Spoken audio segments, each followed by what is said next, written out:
보통 이제 그 하나님이 주신 꿈, 비전 이런 걸로 이제 무장이 되면 막 굉장히 열정적이고 또 가슴이 뜨겁고 또 행복하고 그리고 막 무한대로 끝없이 달려가고 그 이런 걸로 생각하시지만 그게 그런 게 아닙니다. 물론 그런 요소가 분명히 있지만 하나님이 꿈을 주시는 순간, 사명을 주시는 순간 그때부터 꿈 없는 사람은 생각도 못하는 많은 연단이 찾아오고 고난이 찾아오고 당황스러운 일을 만나고 그런 굉장한 어려운 일들을 많이 겪습니다. 제가 종종 우리 그 교육자들한테도 또 성도님들한테도 그런 얘기를 드린 것 같은데요. 정말 이게 저는 이제 시계를 다시 돌려가지고 이제 한국으로 돌아오던 29살로 되돌려가지고 너 다시 한번 한국에 가서 목회자가 되고 또 교회를 개척하고 지나온 삶에 대해서 그대로 살기를 원하느냐, 아니면 시기를 다시 돌려가지고 이제 그거 안 해도 되도록 기회를 주겠다. 그러면요, 저는 뭐 망설이지 않고 하나님 말씀 끝나기도 전에 제가 걸어왔던 그 길을 다시 가기 원합니다. 저는 우리는 이제 죽었다 다시 태어나도 이런 게 통하지 않지만 만약에 그런 일이 있다 그러면요, 저는 죽었다 다시 태어나도 저는 신학교 갈 거고요, 목사가 될 거고요, 그리고 또 분당 우리 교회 같은 교회를 또 개척할 것 같습니다. 그런데 이게 굉장히 이율배반적인 게, 제 아들이 만약에 목사 아빠, 저도 이제 아빠가 걸어갔던 그 길을 그대로 따라가고 싶습니다 그러면요, 굉장히 마음이 아플 것 같아요. 본인이 원하면 목사가 되는 거, 이제 저희 아버지여서 이제 우리 아들이 목사가 되면 3대째 목사가 되니까 이것보다 영광이 더 없겠지만 마음은 아플 것 같아요. 이게 뭘 말하는지 아시겠죠? 지나온 그 시간들을 때도 저는 이제 너무너무 하나님의 은혜를 많이 받고 여기까지 왔지만 우리 부교육자들이 가끔 그런 얘기해요. 다시 하라 그러면 못할 것 같다. 인간적으로 하는 얘기죠. 그 말은 그 지난 19년 동안에 물밑에서 너무나 많은 일들이 있었다는 거거든요. 너무 당황스러운 일, 억장이 무너지는 일, 상상을 초월하는 이런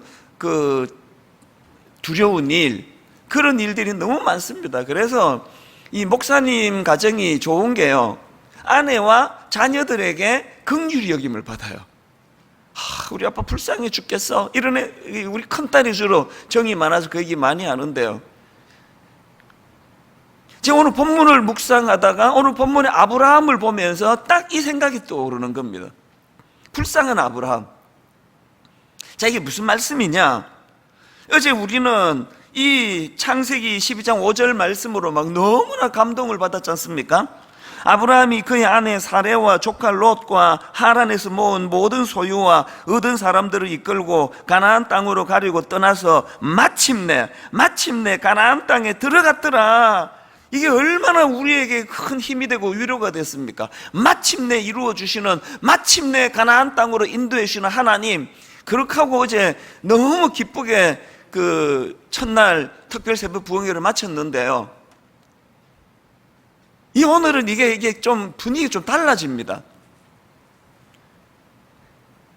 그런 너무나 벅찬 감격을 가지고 아브라함이 약속을 이루어 주는 하나님, 그러면서 이제 가나안으로 들어갔을 텐데요, 너무나 큰 기대감을 가지고 가나안에 들어갔던 아브라함이 너무나 난감하고 너무나 당황스러운 일이 기다리고 있는 겁니다. 그게 오늘 본문입니다.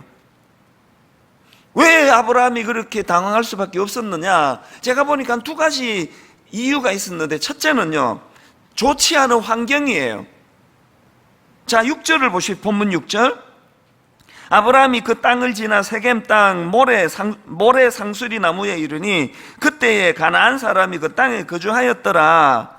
여기 나오는 이 모래 상수리 나무 할 때 모래는 히브리어로 이 선생 이런 뜻을 가지고 있는 히브리어인데요, 그런데 송병영 교수님이 쓴 주석에 보니까 아마도 그 상수리 나무 아래에서 이 선생으로 표현되는 신들을 대언하는 악한 선지자들이 활동하고 있었음을 이 표현으로 암시하고 있지 않았나, 그렇게 해석하는 걸 제가 봤거든요. 그러니까 지금 가나안에서 이 상수리 나무는요, 키가 엄청 크고 무성한 나무랍니다. 그 당시 가나안 사람들은 그 상수리 나무가 있으면은 그곳에서 신들의 능력이 특별하게 임한다 생각하는 거예요. 그래서 하늘을 찌를 듯한 그 높은 나무를 보면서 이게 하늘과 땅을 연결하는 그런 상징적인 나무라 생각해가지고 거기다 제단을 세우고 우상을 숭배하던 장소로 그렇게 사용했다는 겁니다. 이게 정말 난감한 거 아닙니까? 아니, 꿈에도 그리던 그 약속의 땅, 뭐 지금처럼 뭐 자동차가 있습니까? 고속도로가 있습니까? 그저 하나님 주신 말씀 하나, 꿈 하나 붙들고 그렇게 가나안을 향해 갔는데, 성경이 기록하기를 가장 먼저 맞닥뜨리는 게, 가장 먼저 기록해 놓은 게 이게 그냥 상수리 나무가 아니라 모래 상수리 나무. 그 한마디로 이 상수리 나무는 우상 숭배에 자주 사용되던 나무였다는 겁니다. 호세아 4장 13절로 나옵니다. 세 번역으로 보십시오. 산꼭대기에서 희생제물을 잡아서 바친다. 언덕 위에서 분향한다. 참나무와 버드나무와 상수리나무, 이 또 나오네요. 상수리나무의 그늘이 좋다고 거기에서도 제물을 잡아서 불살라 바친다. 너희의 딸들이 음행을 하고 너희의 며느리들이 간음을 한다. 이런 악한 도구로 쓰여지던 그게 그 당시의 상수리나무. 그러니까 아브라함은 너무나 큰 기대감을 가지고 하나님의 말씀 가지고 약속의 땅이라 그러고 꿈을 가지고 거기에 갔더니 거기에는 우상이 또 신전이 있고 우상 숭배가 만연하던, 그 보니까 무슨 생각이 들겠냐고요. 아니, 내가 있던 갈대아 우르하고 뭐 다른 게 하나도 없네? 이게 뭐가 신선해?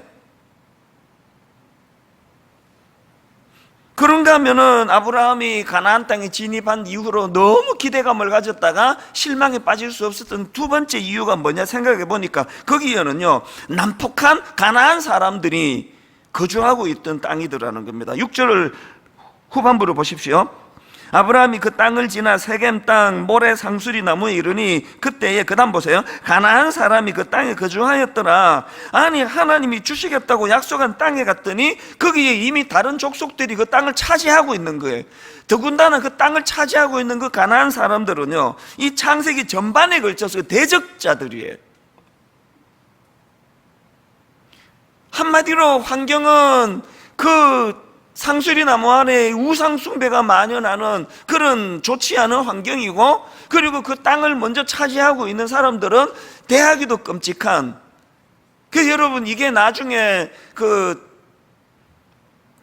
우리는 메뚜기라, 그들 앞에 메뚜기같이 초라하다, 이렇게 만든 그 족속이 그 땅을 차지하고 있는 겁니다. 난폭하고 사나운 그들. 제가 앞에서 말씀드렸죠? 하나님 주신 꿈으로 달려가면 늘 가슴이 벅차고 늘 행복하고 늘 마음에 기쁨이 넘치고 그런 걸로 생각하시는데요, 절대로 그렇지 않습니다. 꿈을 꾸는 그 순간부터 괴로운 거예요. 꿈을 꾸는 그 순간부터 막 할 일이 막 너무너무 많습니다. 제 친구들요, 어디 회사 다니고 뭐 직장 다니고 했던 친구들, 제 친구 이제 99%가 다 은퇴했습니다. 그리고 뭐 등산 다니는 친구도 있고 또 뭐 그냥 손자 맨날 그 사진 보내주고 이러는데요, 저는 지금도 그냥 뭐 하루에 뭐 수면 시간이 뭐 3시간, 4시간, 이 꿈꾸는 건 고달픈 거예요. 힘든 겁니다. 굉장히 힘듭니다. 이렇게 설명할 수가 있겠죠. 그러면 아니, 그럼 그렇게 힘든데 그 하나님 꿈 꾸라 그러실 때 안 꾸면 되지 않느냐고. 모르는 게 하나 있습니다. 엘렌 로스 교수가 쓴 글에 보니까요, 순종은 저항에 부딪힌다, 순종은 저항에 부딪힌다, 그런 표현을 쓰는데 100% 맞는 이야기예요. 순종은 저항에 부딪힙니다. 그런데 그 저항이 저항으로 끝나는 게 아니고요, 우리가 온전히 하나님을 신뢰해 나갈 때 거기에 엄청나게 유익한 것들이 많은데요, 그것들을 제가 몇 가지로 정리하면서 왜 하나님은 그렇게 순종은 저항에 부딪히게 하는 현실인데 뭐하러 우리가 순종해야 되고 뭐하러 하나님은 이런 고난의 길로 우리를 내모시는가, 왜 꿈꾸라 그러시는가. 여러분, 꿈꾸는 자들에게 하나님이 이렇게 열악한 곳으로 몰고 가시는 이유가 있습니다. 그리고 오늘 아브라함에게 약속의 땅 가나안을 주시고 거기에 갔더니 막 한 번도 본 적이 없는 막 온천이 나오고 막 그냥 세계 최고 좋은 무슨 이런 환경의 상황이 아니라 우상 숭배가 만연하고 그 악한, 게다가 막 위협적인 가나안 원주민들이 살고 있는 그 땅으로 인도하는 이유가 두 가지가 있는데요, 첫 번째는 단련입니다. 단련. 시편 66편 10절에서 12절 세 번역입니다. 하나님, 주님께서 우리를 시험하셔서 은을 달구어 정련하던 우리를 연단하셨습니다. 그 다음 한번 보세요. 11절부터 우리를 그물에 걸리게 하시고 우리의 등에 무거운 짐을 지우시고 사람들을 시켜서 우리의 머리를 짓밟게 하시니 우리가 불 속으로, 우리가 물 속으로 뛰어들었습니다. 여러분, 꿈꾸는 자들이 가져야만 하는 이 말로 다 할 수 없는 연단이요. 왜 이렇게 하신다고요? 꿈꾸는 사람이 가장 혜택을 누리는 좋은 게 뭔지 아세요? 꿈꾸는 것만큼 연단해서 성장시켜 주세요. 제가 그거를 지난 30년 내내 경험했습니다. 아무런 꿈도 안 꾸고 그냥 교회에 가지고 무난하게 그냥 설교 나오고 주중에는 뭐 골프나 치러 다니고 뭐 또 뭐가 있지? 어실렁 이렇게 목회하면요 고생 안 해요. 그 대신에 성장 없습니다. 우리 29 예비 담임 목사님들 어떨 때 보면 되게 안쓰러워요. 다 설교 잘하죠? 성격 좋죠? 인물은 여러분이 다 확인해 보실 수 있고, 굳이 뭐 29 이 일만서도 파송 운동이라는 이런 어마어마한 이름 아래 안 모였어도요 청빙 받아가거나 개척하거나 목회 잘하실 분들이에요. 근데 지금 여기에 지금 29 예비 담임 목사로 세워지고 나서 저들이 겪어야 되는 마음고생부터 시작해가지고 말로 다 할 수 없는 어려움을 겪거든요. 안쓰러워요. 그러나 한 번도 저는 불쌍하게 생각한 적은 없습니다. 왜? 저렇게 마음고생하는 만큼 단련되고 마음고생하는 만큼 성장할 거니까요. 그래서 저는 우리 교회의 교역자들이 부임하면 항상 이야기해요. 성장통이 필요하다. 목회자는 너무 행복하기만 하면 그 문제다. 그거는 아파야 된다. 괴로워야 된다. 그 대신에 불필요한 소모적인 그런 통은 할 수 있는 대로 피하는 게 좋고, 저도 또 그거 원하지 않아요. 뭐하러 쓸데없는 거 가지고 괴롭힙니까? 진짜 괴롭히지 않습니다. 그 대신에 성장통은 필요하다. 그래서 제가 막 얼마나 부교역자들한테 무섭게 밀어붙이는지 몰라요. 딱 부임하면은 제가 먼저 잔인한 짓을 해요. 다 그때 한 가닥 하던 사람이라고 자부심을 갖고 모여들었을 텐데 첫날 제가 바로 그걸 직격탄으로 날려요. 내가 보니까 당신은 무슨 뭐 자기를 스스로 차범근이라 생각하는데 내가 보니까 동네 축구 차범근이다. 그거 이 얼마나 잔인한 말이에요. 요즘으로 치면 그 동네 축구 손흥민이다. 몰랐지 그거. 거품 다 빼라. 뭐 그렇게 대단하다고 스스로 생각하느냐. 진짜 손흥민이 아니고 그 동네 축구 손흥민이다. 제가 왜 이런 과장된 자극을 줘야만 합니까? 성장통을 위해서 필요하거든요. 꿈을 가지면 그때부터 그냥 고생끝 행복시작 가나안에 갔더니 막 완전히 그냥 막 돌침대부터 시작해가지고 막 모든 게 다 누워있는, 그거는 인간의 타락에서 나온 잘못된 생각이에요. 거기에 악한 가나안인들이 있어야만 해요. 거기에 우상 숭배가 만연해야만 해요. 왜? 그래야 그것과 싸우는 과정에서 은혜를 구하고 기도하게 되고 그러는 과정에서 성장하게 되기 때문입니다. 여러분, 성장하고 싶지 않으세요? 꿈을 꾸세요. 꿈꾸면 꿈꾸는 그 무게만큼의 하나님이 우리를 키워주시기 때문에, 그래서 여러분 우리가 너무나 하나님 앞에서 이 은혜를 구해야 된다고 저는 생각합니다. 어쨌든 우리는 하나님이 아브라함을 그렇게 인도하시는 것은 그 꿈에 걸맞는 그런 존재로 하나님 키워주시기 위해서다, 단련을 위해서다. 그런가 하면 두 번째로, 아니 왜 약속의 땅 가나안에 딱 가자마자 그런 당황스러운 일을 겪게 하시느냐. 더 중요한 게 두 번째입니다. 잘 들어보세요. 그건요, 땅에 대한 기대감만으로 충만하지 않도록, 땅에 대한 기대감만이 아니라 땅에 대한 기대감에서 하나님을 향한 기대감으로 기대감을 옮겨가도록 하는 하나님의 배려입니다. 이게 무슨 말씀이냐. 자, 오늘 이런 관점으로 본문을 보시면 아브라함이 누리는 혜택을 아실 겁니다. 자, 본문 7절을 보십시오. 여호와께서 아브라함에게 나타나 이르시되, 이것만큼 혜택이 있습니까? 여호와께서 아브라함에게 나타나 이르시되, 그 앞에까지는요, 이런 당황스러운 일이 없을 때는요, 안 나타나, 말씀하여 이르시되였습니다. 기록이 주로. 여기 나타나 이르시되예요.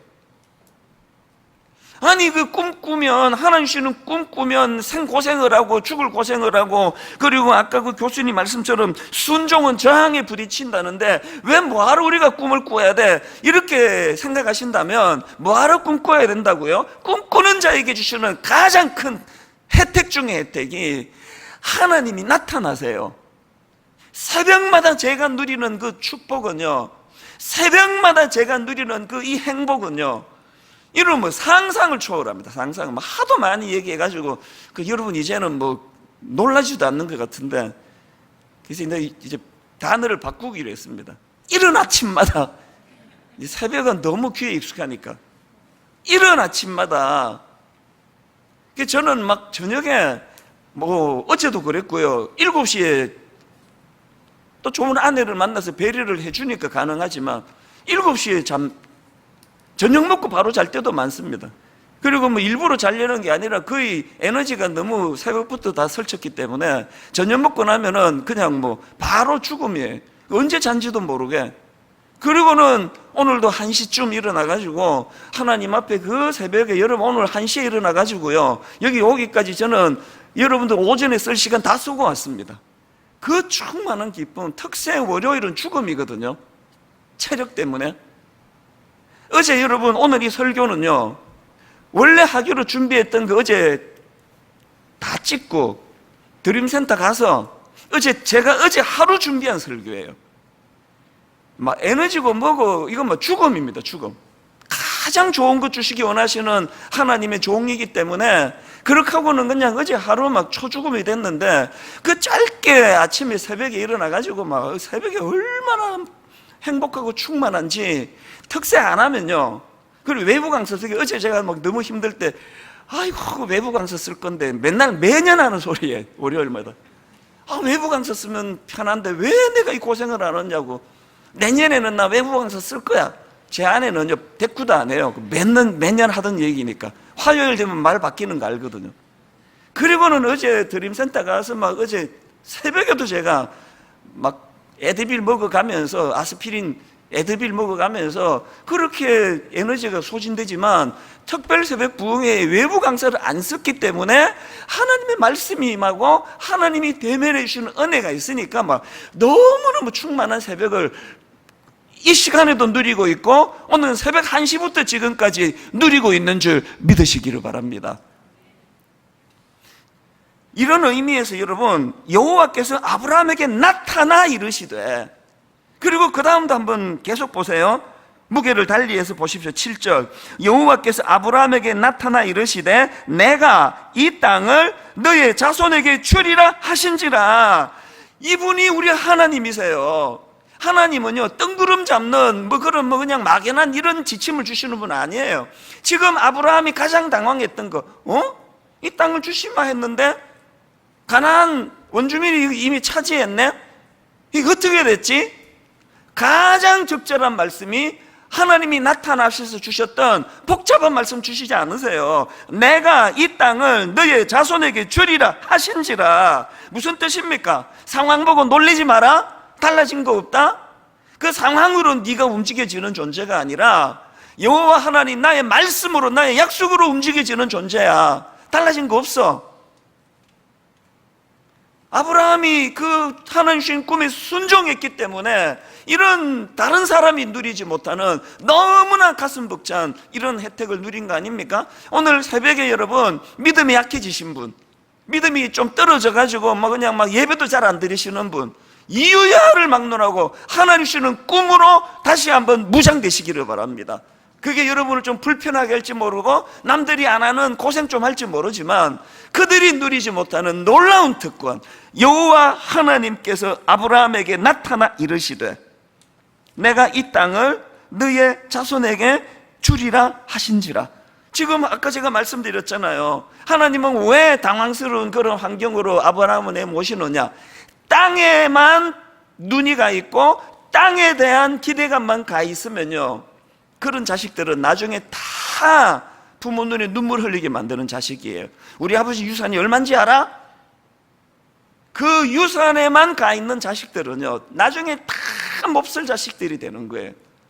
그 엄청난 유산을 물려주시는 그 유산에만이 아니라 그 아끼지 않고 자기에게 물려주시는 그 아버지에게, 그 어머니에게 눈이가 일어나도 감사하고 누워도 감사하는, 그게 제대로 된 인간 아닙니까? 이런 사람으로 하나님이 만들어주세요. 그래서 아까 제가요, 시편 66편 10절부터 빼먹고 읽은 게 있는데 맞아 읽어드릴게요. 자, 보십시오. 세 번역으로. 하나님, 주님께서 우리를 시험하셔서 은을 달구어 정련하듯 우리를 연단하셨습니다. 우리를 그물에 걸리게 하시고 우리의 등에 무거운 짐을 지우시고 사람들을 시켜서 우리의 머리를 짓밟게 하시니 우리가 불 속에서 우리가 물 속으로 뛰어들었습니다. 요렇게 하고만 끝냈는데요, 그 다음이 너무나 중요하지 않습니까? 그러나 이 대반전에 그러나 주님께서 우리를 마침내 건지셨어. 그러나 주님께서 우리를 마침내 건지셔서 모든 것이 풍족한 것으로 이끌어 주셨습니다. 어느 거 하실래요? 그 앞에 고난이 있고 힘들고 어려우나 대반전에 하나님께서 모든 것이 풍족한 것으로 이끌어 주시는 이거를 택하시겠습니까? 앞에 그냥 고생하기 싫어, 아무것도 없는 삶을 원하십니까? 여러분이 잘 아시는 욥기 23장 10절이요. 그러나 내가 가는 길을 그가 아시나니 그가 나를 단련하신 후에는 내가 순금같이 되어 나오리라. 그 액센트가 순금같이 되어 나오리라 여기에 있는데요, 액센트 바꾸어 읽어야 됩니다. 바꾸어 다시 한번 보십시오. 액센트 어디에다 넣어드렸느냐. 그러나 내가 가는 길을 그가 아시나니 그가, 그리고 뒤에 그냥 읽으시면 돼요. 순금같이 되어 나오리라가 중요한 게 아니라 그를 주관하시는 분이 그분이시라는, 그분. 어제 우리가 그 하나님과 함께하는 스토리, 이야기를 만들어야 된다고 할 때도 마찬가지 아닙니까? 그분이 주도하시고 그분이 이끌어 가시는, 내가, 이게 중요하다고 했듯이 우리가 잘 아는 욥기 23장 앞으로는요, 그가, 옆에 사람이 깜짝 놀라도록 크게 읽어요. 같이 한번 읽어보시죠. 화면을 띄워주세요. 준비되셨죠? 한번 옆에 사람 깜짝 놀라게 그가에다가 막 소리 꽥 지르시면 됩니다. 같이 읽습니다. 시작. 그러나 내가 가는 길을 그가 아시나니 그가 나를 단련하신 후에는 내가 순금같이 되어 나오리라. 이해해 주셔야 됩니다. 새벽에 이렇게 안 하면 다 졸기 때문에. 그가예요. 그가. 그래서 제가 아침에 이 원고에도 못 적을 만큼 조금 전에 이 찬양 하나를 확 주는데요, 주가 일하시네, 주가 일하시네 쫙 나가고, 어떤 사람에게 이런 일을 주시느냐, 신뢰하며 걷는 자에게. 이따 우리 마지막에 부를 찬양입니다. 주가 일하시네, 주가 일하시네, 신뢰하며 걷는 자에게. 오늘 여러분 너무 다 돼 있어가지고 그 주님이 일하실 게 하나도 없게 만드는 게 그게 지혜로운 겁니까? 참 할 일이 많지만 늘 신뢰하며 걷는 그 사람에게 주님이 일하시도록, 주님이 날 위하여 일하고 계신다는 걸 경험하며 사시도록. 그래서 제가 언젠가 그 장영희 교수가 쓴 그러나 내겐 당신이 있습니다, 그 책에 나오는 한 문장, 이게 딱 오늘 아브라함이 들으면 내 이야기도 그럴 거예요. 한번 들어보세요. 그러나 내겐 당신이 있습니다. 당신의 사랑이 쓰러지는 나를 일으킵니다. 나를 사랑하는 이가 이 세상에 존재한다는 것, 그것이 내 삶의 가장 큰 힘입니다. 그러나 내겐 당신이 있습니다. 당신의 사랑이 쓰러지는 나를 일으킵니다. 나를 사랑하는 이가 이 세상에 존재한다는 것, 그것이 내 삶의 가장 큰 힘입니다. 가나안이 왜 그렇게 열악하고 척박하고 가나안이 왜 그렇게 악한 것들이 득실거려야 되는지 아시겠습니까? 그래야 땅에만 주목하는 이 어리석은 내 시선이 그런 것들을 평정해 주시는 여호와 하나님에게로 시선이 옮겨가기 때문입니다. 아브라함이 이 은혜를 누렸기 때문에요, 가나안에 도착한 직후에 가장 먼저 한 게 예배예요. 예배. 그리고 아브라함은 가는 곳마다 예배합니다. 가는 곳마다. 이 감격이 있었으니까요. 땅에 관심이 있는 게 아니라 그런 열악한 땅을 보고 있는 그에게 나타나시고, 여전히 내 약속은 유효하다, 아무것도 달라진 거 없다, 이 말씀을 주시는 하나님을 어찌 예배하지 않겠냐, 그거 아닙니까? 저는 오늘 본문에서 아브라함이 약속했던 가나안에 와서 가장 먼저 했던 두 가지를 살펴보고 기도하는 시간을 갖기 원하는데요, 아브라함이 가장 먼저 했던 첫 번째 게 뭐냐, 그곳에서 제단을 쌓고 해요. 7절, 여호와께서 아브라함에게 나타나 이르시되 내가 이 땅을 너의 자손에게 주리라 하신지라. 자기에게 나타나신 여호와께 그가 그곳에서 제단을 쌓고, 여러분 여기 나오는 아브라함이 가장 먼저 했던 제단을 쌓고는 두 가지 의미가 있는데요, 첫째는요, 하나님 말씀에 대한 신뢰, 하나님 말씀에 대한 믿음을 표현하는 겁니다. 7절을 다시 한번 보세요. 언제 제단을 쌓았습니까? 맨 앞에 보세요. 여호와께서 아브라함에게 나타나 이르시되 내가 이 땅을 너의 자손에게 주리라 하신지라. 자기에게 나타난 여호와께 그가 그곳에서 제단을 쌓고. 아시겠죠? 예배가 뭐라고요? 약속하신 하나님의 신뢰를 표현해 드리는 거예요. 오늘 여러분, 눈에 보이는 게 힘들면 힘들수록, 너무 당황스러운 일이 펼쳐지면 펼쳐질수록 예배를 드려야 돼요. 코로나19 때문에 예배가 자꾸 힘들다 어쩐다 그러지만 전 그렇게 생각 안 해요. 오히려 믿음 있는 분은 지금 더 영적으로 열정적으로 예배 드리거든요. 왜? 이제야말로 코로나19를 통해 너무나 당황스러운 이 일을 통해 내 자신의 초라함, 내 힘으로, 여러분 세계에서 가장 똑똑하다는 나라와 사람들이 코로나19 지금 손을 못 씁니다. 세계를 한다는 세계의 경찰이라고 하고 이런 소리도 하는 미국이 짚는 것마다 다 틀리잖아요. 7월 달에 내가 분명히 들었거든요. 이제 이 백신 주사 2번 맞으면 이제 다 원래 돌아갈 거라고. 돌아가기는 무슨, 모든 사람들이 이 코로나19를 통해 인간 지도자들의 연약함, 인간의 허망하기 짝이 없는 철저하게 인식해. 그래서 예배로 가야 돼. 예배.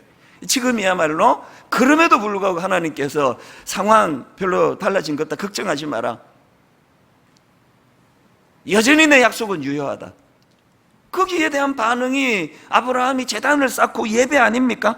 그런가 하면 또 하나, 여러분 여호와의 말씀이 그에게, 여호와께서 아브라함에게 나타나 이르시되 내가 이 땅을 네 자손에게 주리라 하신지라. 그랬더니 바로 아브라함이 자기에게 나타나신 여호와께 그가 그곳 제단을 쌓고. 이게 무슨 의미일까요? 감사해요. 감사합니다. 얼마나 마음에 안정감을 되찾고 감사가 나왔겠냐고요. 여러분 어려운 일이 있을수록, 힘이 들수록 예배 드려야 되는 이유가 여기에 있습니다. 죽을 것 같이 힘들수록 예배 자리로 나오셔야 돼요. 마음의 상처가 크면 클수록 예배 자리로 나오셔야 돼요. 지난 7월 달에 저도 엄청 혼미하고, 저도 너무너무 힘들고 일만 성도 파수 운동장 두려움이 있었을 때 29 목사님 전부 다 그랬거든요. 그 어간에 제가 29 목사님들에게 선물을 했어요. 엄청난 선물을 했습니다. 감사 노트를 다 사줬어요.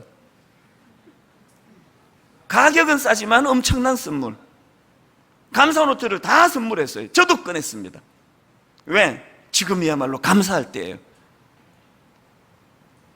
29교회를 이제 준비해가는 과정에서 보니까 모두가 다 나부터가 역부족이에요.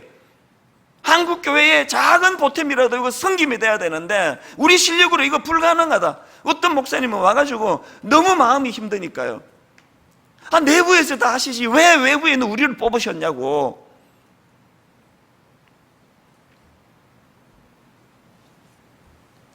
그래서 감사해야 돼요. 고뇌하는 만큼 성장할 거니까. 고뇌하는 만큼 하나님의 시선이 우리를 향해 있다는 걸 알게 될 거니까. 그래서 제가 감사노트를 다 선물한 거 아닙니까? 다 지금 하고 있으리라 믿고, 어떤 사람은 한 권 다 채워주고 두 권째 갔으리라고 생각을 해요. 한 줄도 아직 안 쓴 사람은 다 갖다 주세요. 딴 사람 전해주게. 없으리라 생각합니다. 여러분 모두도 마찬가지예요. 힘드세요? 감사노트 쓸 때예요. 힘드세요? 예배 드릴 때입니다.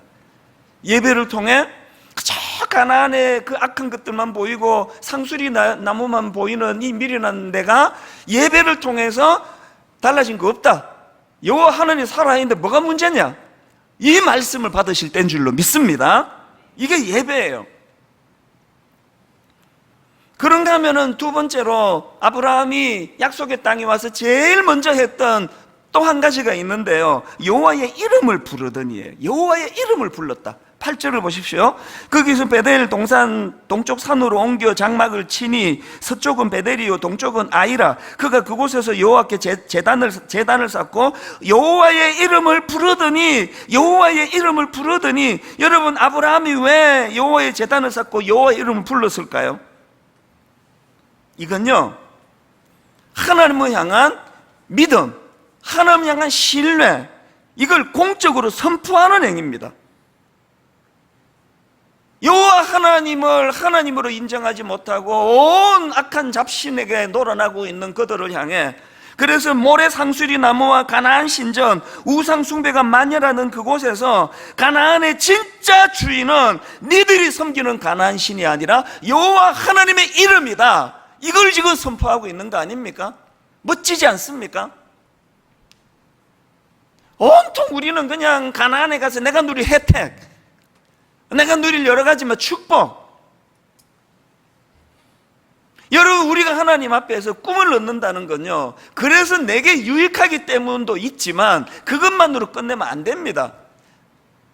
아브라함이 가나안에 발을 디뎠던 그 사건이 여호와 하나님의 이름이 선포되는 너무나 놀라운 결과가 일어나고 있다는 거, 여러분 어떤 도전을 받으세요? 이게 왜 감동이 됩니까? 여러분, 그가 여호와 하나님의 이름을 그렇게 그 타락한 땅에 선포하고 있는 이게 왜 감동이 됩니까? 저는요, 이 8절에 아브라함이 여호와의 이름을 부르더니 할 때 창세기 12장 1절 2절 말씀이 너무 대비가 되는 겁니다. 여호와께서 아브라함에게 이르시되 너는 너의 고향과 친척과 아버지의 집을 떠나 내가 너에게 보여줄 땅으로 가라. 그리고는 2절, 내가 너로 큰 민족을 이루고 너에게 복을 주어 너의 이름을 창대하게 하리니. 감동이 되지 않으세요? 하나님은 아브라함 이름을 높여주시겠다 그러고, 아브라함은 그 열악한 땅에서 하나님의 이름을 높여 선포하고, 아름답지 않으세요? 제가 이 장면을 묵상을 하는데요, 초등학교 졸업 예배, 졸업식 노래, 앞에서 끌어주고 뒤에서 밀며, 우리들은 그 다음 모르겠어요. 언니는 앞에서 끌고 우리는 뒤에서 밀고, 그 다음 뭐죠 가사? 우리는 준비되면 내일 알려드릴게요. 하나님은 아브라함의 이름을 창대케 해주시겠다 그러시고, 아브라함은 하나님의 이름을 만방에 선포하고, 아름답지 않으세요? 이런 신앙생활 하고 싶지 않으세요? 온통 예수 믿는 게 바벨탑, 하나님 내 바벨탑 잘 쌓게 해주세요. 내 이름을 위하여 교회 좀 키워주세요. 내 이름을 위하여 설교 좀 잘하게 해주세요. 이런 11장에 나와 있는 타락한 존재들과 달리 하나님은 내 이름을 높여주시기 원하시고, 나는 하나님 이름을 높여 올려 선포하기를 원하고, 결론을 맺습니다. 저는 오늘 이 본문 말씀이요 6절 7절 아브라함이 그 땅을 지나 세겜 땅 모래 상수리 나무에 이르니 그때 가나안 사람이 그 땅에 거주하였더라. 여호와께서 아브라함에게 나타나 이르시되, 그 다음 같이 읽습니다. 같이 선포합니다. 시작. 내가 이 땅을 내 자손에게 주리라 하신지라. 내가 이 땅을 내 자손에게 주리라 하신지라. 저는요 이 말씀이 너무너무 제 가슴을 벅차게 하는 겁니다. 왜? 우리 하나님은 꿈꾸게 하시는 하나님이니까요. 도저히 그 열악한 상황에서 이게 어떻게 할 수가 없는 그 상황에서 우리 하나님은 꿈꾸게 하시는 하나님이에요.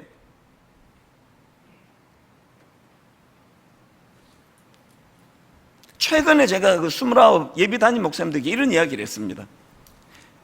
바로 며칠 전인데요, 뭐 여당도 그렇고 야당도 그렇고 전 똑같다고 봐요.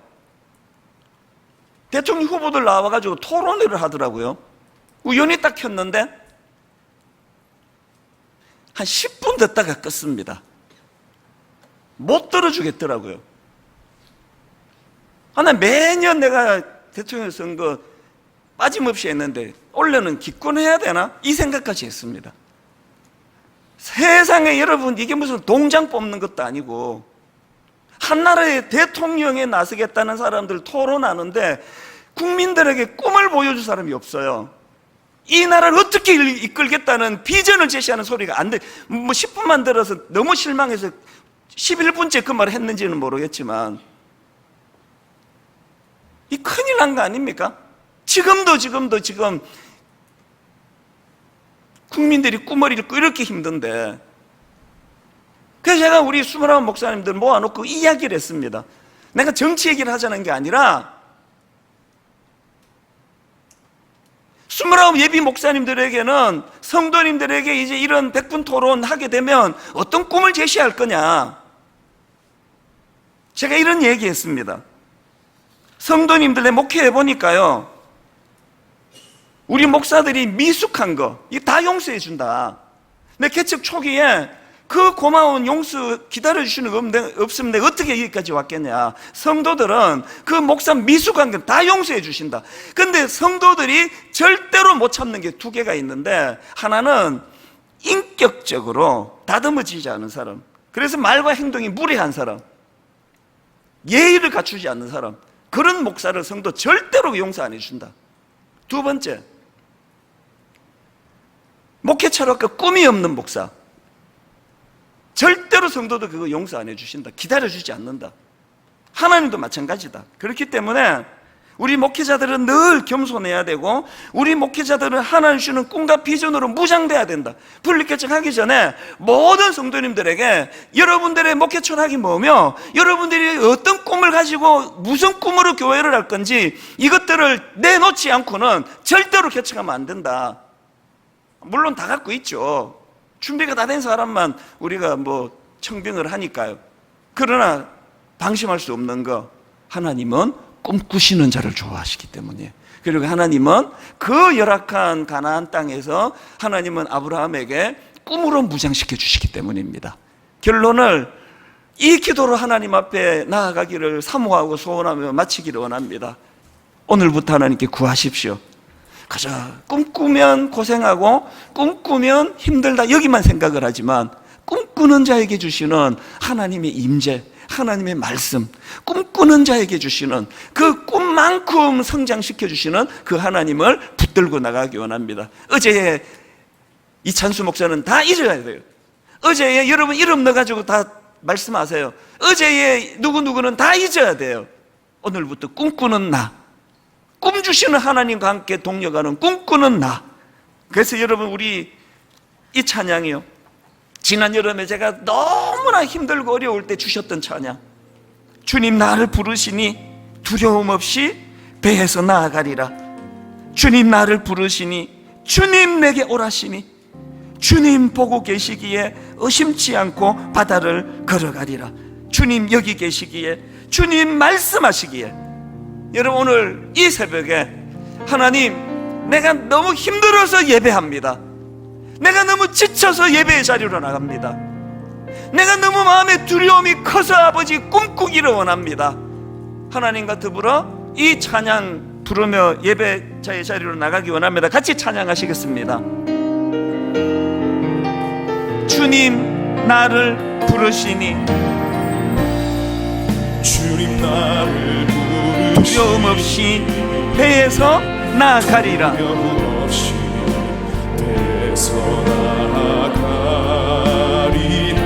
주님 나를 부르시니 주님 나를 부르시니 꿈꾸며 콜링하세요. 주님 내게 오라시니 내게 오라시니 주님 보고 계시기에 주님 보고 계시기에 의심치 않고 바다를 걸어가리라. 의심치 않고 바다를 걸어가. 땅에만 주목하는 인생 아닙니다. 주님 보고 계시기에 주님 보고 계시기에 주님 여기 계시기에 주님 여기 여러분 우리를 괴롭히는 수많은 상황과 환경과 가나안 땅이지만 주님 여기 계시기에 이 깊은 바다가 반석이 되고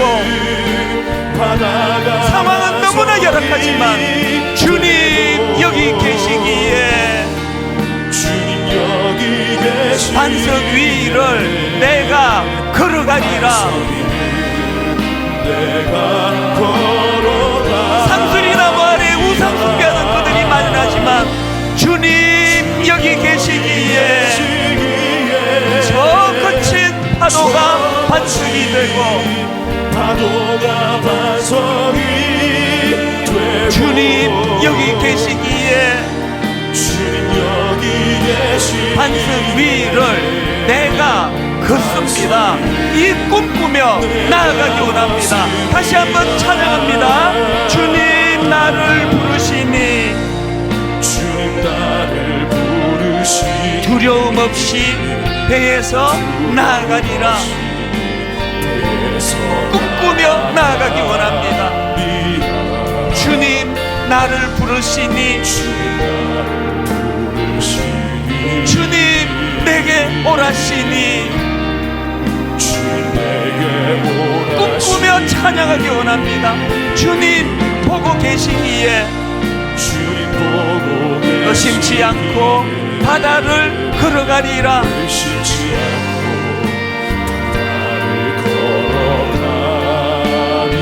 주님 보고 계시기에 땅만 보고 사는 인생 아닙니다.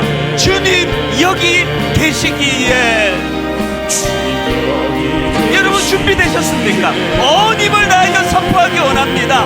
주님 여기 계시기에 이 깊은 바다가 반석이 되고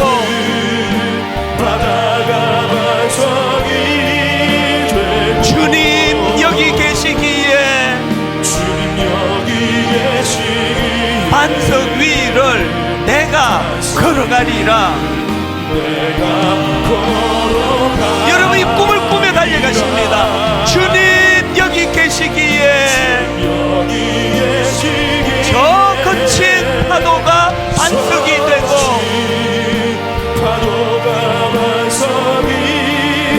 주님 여기 계시기에 반석 위를 내가 걷습니다. 주님 여기 계시기에 이 깊은 바다가 반석이 되고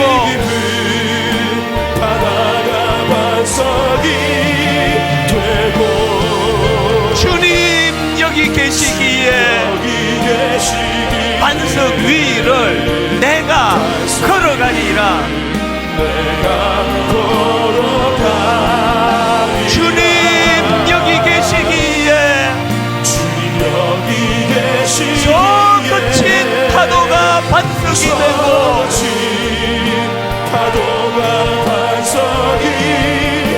주님 여기 계시기에 반석 위를 내가 걷습니다. 이런 자들과 함께 하시는 그 하나님, 주가 일하시네, 주가 일하시네.